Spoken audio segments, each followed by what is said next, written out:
بسم الله الرحمن الرحيم تبارك الذي بيده الملك وهو على كل شيء قدير الذي خلق الموت والحياة ليبلوكم أيكم أحسن عملا وهو العزيز الغفور الذي خلق 7 سماوات طباقا ما ترى في خلق الرحمن من تفاوت فارجع البصر هل ترى من فطور ثم ارجع البصر كرتين ينقلب إليك البصر خاسئا وهو حسير ولقد زينا السماء الدنيا بمصابيح وجعلناها رجوما للشياطين وأعتدنا لهم عذاب السعير وللذين كفروا بربهم عذاب جهنم وبئس المصير إذا ألقوا فيها سمعوا لها شهيقا وهي تفور تكاد تميز من الغيظ كلما ألقي فيها فوج سألهم خزنتها ألم يأتكم نذير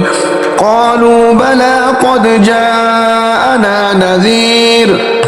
فكذبنا وقلنا ما نزل الله من شيء إن أنتم إلا في ضلال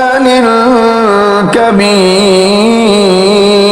وقالوا لو كنا نسمع أو نعقل ما كنا في أصحاب السعير فاعترفوا بذنبهم فسحقا لأصحاب السعير إن الذين يخشون ربهم بالغيب لهم مغفرة وأجر كبير وأسروا قولكم أو اجهروا به إنه عليم بذات الصدور ألا يعلم من خلق وهو اللطيف الخبير هو الذي جعل لكم الأرض ذلولا فامشوا في مناكبها وكلوا من رزقه وإليه النشور أأمنتم من في السماء أن يخسف بكم الأرض فإذا هي تمور أم أمنتم من في السماء أن يرسل عليكم حاصبا فستعلمون كيف نذير ولقد كذب الذين من قبلهم فكيف كان نكير أولم يروا إلى الطير فوقهم صافات ويقبضن ما يمسكهن إلا الرحمن إنه بكل شيء بصير أمن هذا الذي هو جند لكم ينصركم من دون الرحمن إن الكافرون إلا في غرور أمن هذا الذي يرزقكم إن أمسك رزقه بل لجوا في عتب ونفور أفمن يمشي مكبا على وجهه أهدى أمن يمشي سويا على صراط مستقيم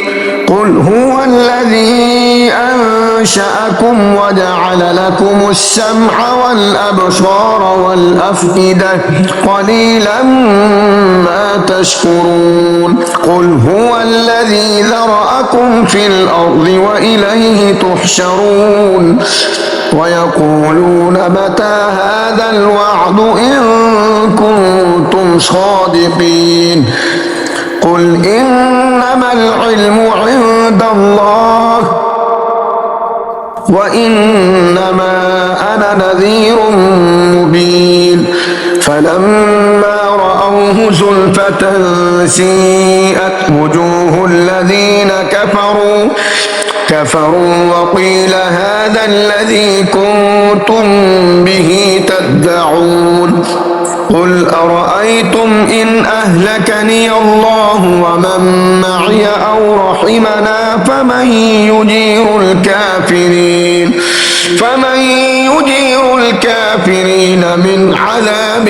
أليم قل هو الرحمن آمنا به وعليه توكلنا فستعلمون من هو في ضلال مبين قل أرأيتم إن أصبح ماؤكم غورا فمن يأتيكم بماء